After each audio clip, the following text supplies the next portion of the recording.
So my name, Thomas Nilsson, Chief Product Officer, working in Polystar, and we are an Elisa Industriq company. What does it mean in general? You see the word in Elisa. Yes, we are owned by the operator Elisa, which is quite exciting, being a software supplier that you actually own also by an operator. Give us really nice opportunities to stay very close, and also, of course, be very proud of the award that was won, yesterday.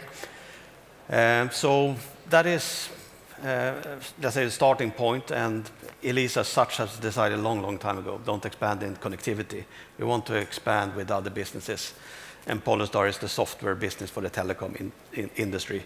Then they have for manufacturing and electricity and so on. But let's go into the presentation.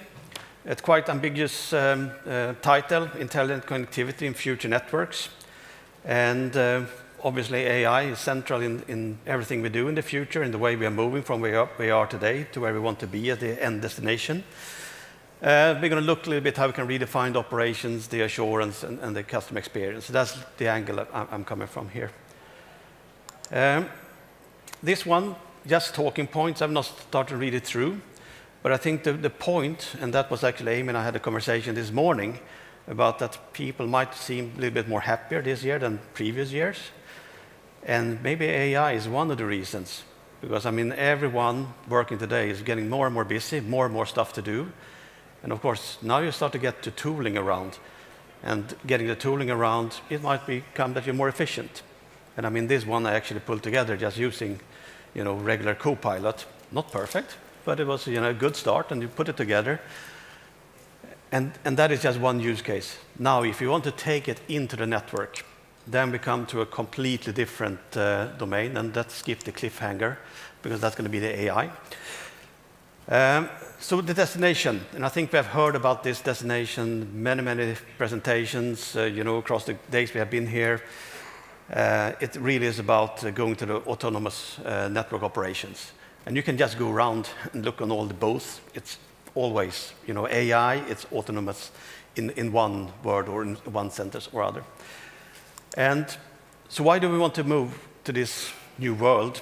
Well, one is, we want to go from reactive to be predictive or preventive maintenance. So why is that then? Well, it comes from many different angles, but obviously the customer is a very important aspect to this. Customers are getting more and more demanding, and if things don't work, they will just swap, supplier or operator. It's a battlefield out there for US operators to do that. And being preventive to avoid the problems, at least having the network quality as take it out of the equation when you change. It's very hard if someone come in and offers cheaper prices, and then you think you're going to get it in. But anyway, that's I think one of the strength points to move to the preventive maintenance. And why do we end up in that situation? Well, and this was kind of touched upon already today, and this is a reality today for many operations teams. And that is that the operational complexity is rising faster than the insights. And listening to the panel yesterday, I think it was Telia at the time, saying that to analyze problems today has become so much more complex, and you need to analyze so much more data to actually truly understand what is happening in the network and identify the root causes. And that comes from two angles. In this picture, if you look, the network is evolved. We go from being, let's say, single domains or something, but they are becoming multi-domains. You have the 5G, you have the fixed. They're being multi-cloud, they're being dynamic, they're going to be intent-based, they're hyper-connected, etc. But the thing is, operators has also been extremely good to adopt every single technology that comes out there. And if you look from a full end-to-end perspective, you have a legacy environment that is very complex, that have to coexist with this new environment that's being rolled out. And the legacy is going to be there for many years ahead. And the reason is it gain money from it. So it's very hard just to rip and replace. I get the same amount of revenue. I need to invest to replace it. So I need to get some more benefits out of it. Then we have the customers on the top, always connected, always perform. They expect high service. If they need to be connected, they expect you to tell them, give immediate feedback, how to solve problems or something. And one of the things that we see that you need to do, and in this future world we're going to, is that we need to start to connect these layers. These layers in the past has been pretty much isolated. So you have people working with networks, some people working with service, some working with customers. But we need to bring this picture together. So we need to bring the customers together with services and the network. And we need to get that view as we move forward. And then, of course, as an operator, you have in the middle all the various services. And it doesn't matter if the service doesn't work, my Netflix doesn't work, or my voice or whatever it is, it's going to the operator. So you need the whole myriad of services that are being rolled out. And if there are problems, that means operators need to have visibility into these ones so they can, respond to customer complaints or respond to changes to make sure they're continuously working. And that is an extremely complex environment to be in. But at the end of the day, what it leads is that when this complexity grows faster, at least mean time to repair takes longer because you need more data, more tools, more analysis to actually understand what's going on. So taking it one step, and why do then the assurance, let's say, breaks today? We are an assurance company, so these are topics we need to work on. So what are the symptoms? So one thing is that, okay, I need more data. That means I'm going to make better decisions. Well, just bringing data into a big lake or something will not help. You need actually, to put intelligence around it. The other piece is like, let's do more KPIs, and then we bring in, more dashboards, put more on the screens, and that's going to get faster decisions or faster insights. No, probably not. More alarms, that gives you better awareness. Operations team are today facing situations where you have maybe 15,000, 20,000, 30,000 alarms. And one of the operators we're working with, and we have heard that in some of these panels or presentations here during these 2 days, is that, okay, consolidating alarms to really figure out what is the important thing. So we have worked in project where we bring it down from this 15,000 down to maybe 150 alarms that are actually real, that you need to work on. So it's not more alarms, you need actually tooling around it. And then the siloed tooling. Have you heard that about data being fragmented in different tooling? That means you need to jump between systems, you need to jump between toolings.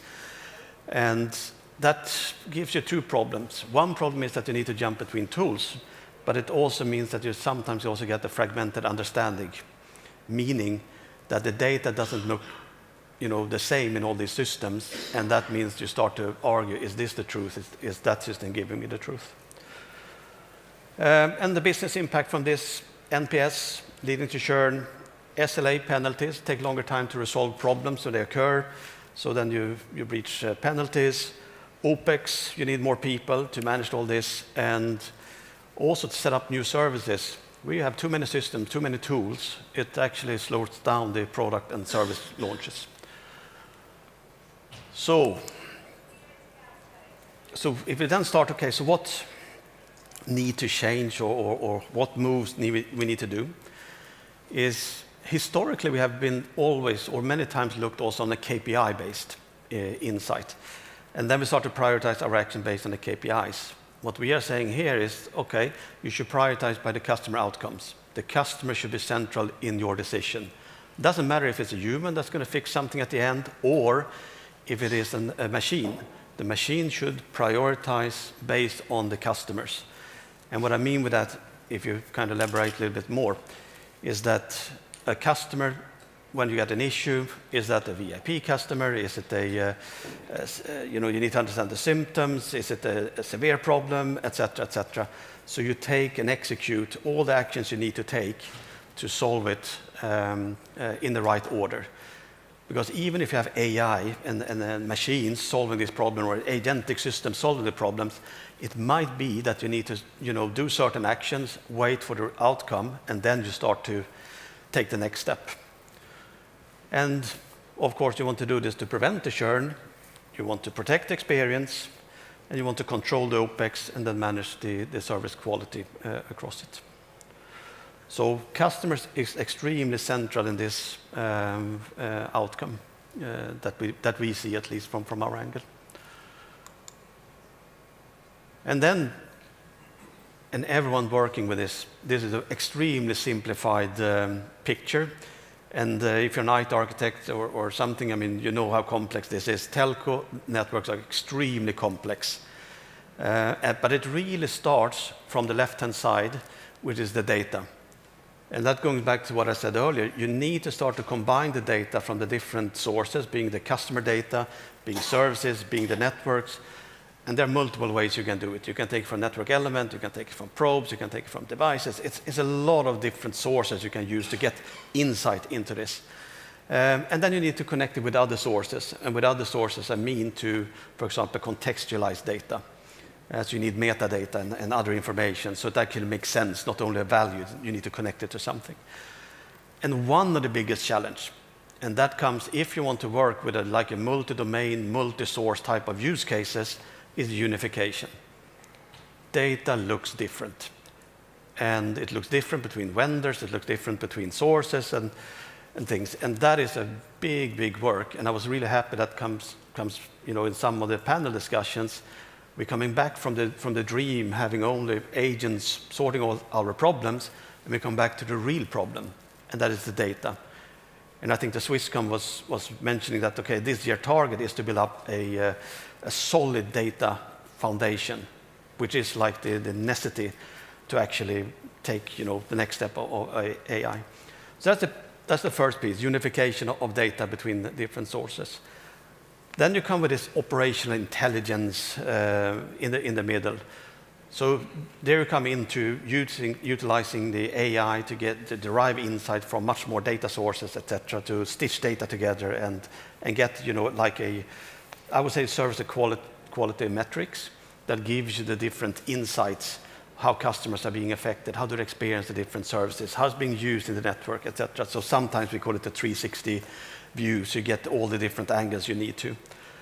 But you also come into this contextualization, and this is just one example on topology, meaning when you want to start to do this root cause analysis and start to take actions, I need to have understanding and awareness how this topology or how the network is being built. And that means how the physical network is being connected to the service layer, to the logical level.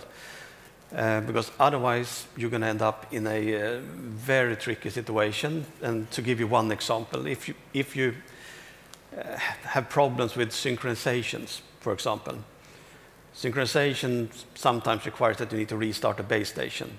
I can automatically detect it from an alarm. And I can probably correct the problem quickly. But the point is that when I have restarted, everything go back to normal, I'm probably going to face the same problem in a couple of hours, days, or whatever time it is. And the reason is typically how the sync is being distributed across the network. So you need to start to look how this synchronization is going in, coming from the source all the way down to the base station. Or if I have multiple base stations having an issue, is that problem because of the software or the base station issues? Or is it a problem because I have some problems in the transport network, a fiber cut or some other equipment failure or something? So to take the right action when you want independent, if you want it from a human perspective, if you do it automatically, I need a topology to understand where the problem is for the root cause analysis, and then I can start to take the action. And then we have the last piece, which is the closed loop. And this, if someone listened to the panel with earlier here with Abir from Elisa, this is something Elisa has done for many, many years and been very, very successful. But I think what has been important for them and what has been very successful is that they have been very, very pragmatic, meaning they don't start with closed loop. That's the kind of end goal, but they have been very pragmatic, start small, make sure humans are involved, make sure that they trust the result, and then you start to automate, and then you put yourself in a monitoring mode. So that's like the end goal. And then we have another topic, which on this is also real time, because we talk about intent-based in the future. And today, the latency and the differentiation between data, some come in 15 minutes, hours, etc., and start to stitch this together, it's a very complex matter. And in the future, more and more data will have to come to the network in more close to real time. And that is to get these safe actions across domains. And then if you take it from that, and this has been maybe repeated multiple times in different sessions, is that your AI is only as good as your data pipelines. So data quality becomes essential in this path we are on. And it starts from the data sources, collecting, okay, then you need to ingest, you need to analyze, and then you have the act at the end. And I think one of the points I want to make with this one is, if you try to do it just network-wide immediately, extremely complex. So maybe the approach to this, and what we kind of like to see and what we like to do, is that you start with a specific service, a specific problem area. You start small and then you expand. So that you get a trust and you get the full flow. And when you get the full flow in place, all right, then I'm ready to scale it up and do more with that data.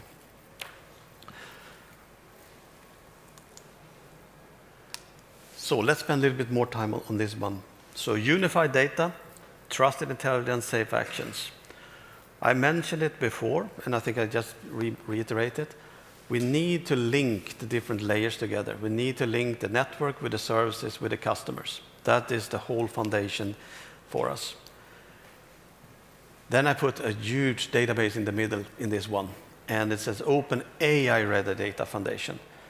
Today we have built a lot of big data platforms and sharing data, but we have done it with a human to actually use it, dashboard, reports and stuff. Now with machines coming in, or agents coming in, you will probably have to tune that model, and you need to start to prepare data not only for humans but also for the machines. And that's what we call the AI-ready data foundation. Technically, you can solve this in many different ways. It's not that you just go in and build a big database. It might be a logical database that underneath has many physical databases. The other topic on this, and then it goes back a little bit to also the previous session with what Abir said. So today we talk a lot about digital twin. So digital twin to emulate things, and then we get the network to adopt to it. But I think Elisa actually has done a really interesting, let's say, mind shift. So what they pretty much says, I mean, the network will actually rely on the data that exists in this data foundation. So why wouldn't that be then the digital master? And the network would be the digital twin.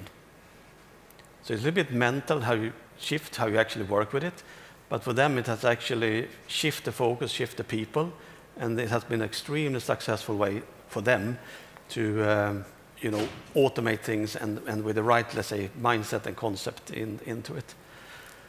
And if you don't get this in place, and if this data is not on the quality, then pretty much if you take a assurance system like our system, it's just going to be noise. You need to have this end-to-end process, and you need to have the quality of the data, and you need to make sure it extends and reaches the networks at the end of the day. And that means also across the different data dimensions, across the different life cycles, and then you have the experience touch points on that.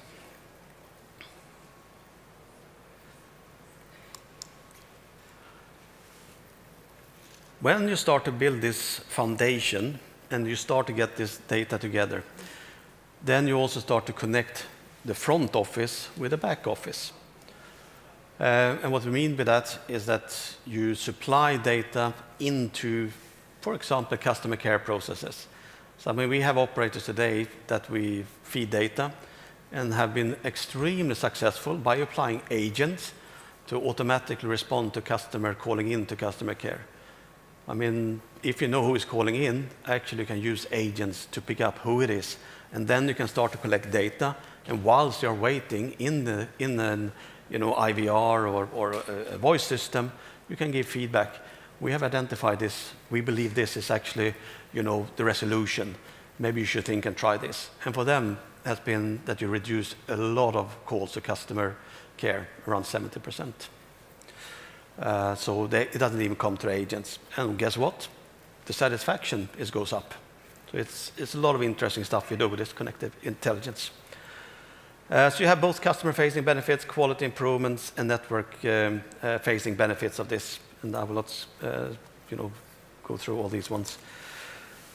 And as a summary, I mean, we're going from, let's say, KPI, alarms, to intelligent operations. We need to decide faster. We need to act safely. We need to learn continuously, and the system needs to learn. And last piece on the puzzle on this is, we heard yesterday also about the rule-based automation. Some stuff are rule-based. Agents adds an absolutely fantastic thing to the whole rule base as well, and that is reasoning. Telco problems are not always the same. And that means if you're going to use agent, you can put a little bit of reasoning into the rule-based workflow. You actually come also quite far away to automating things.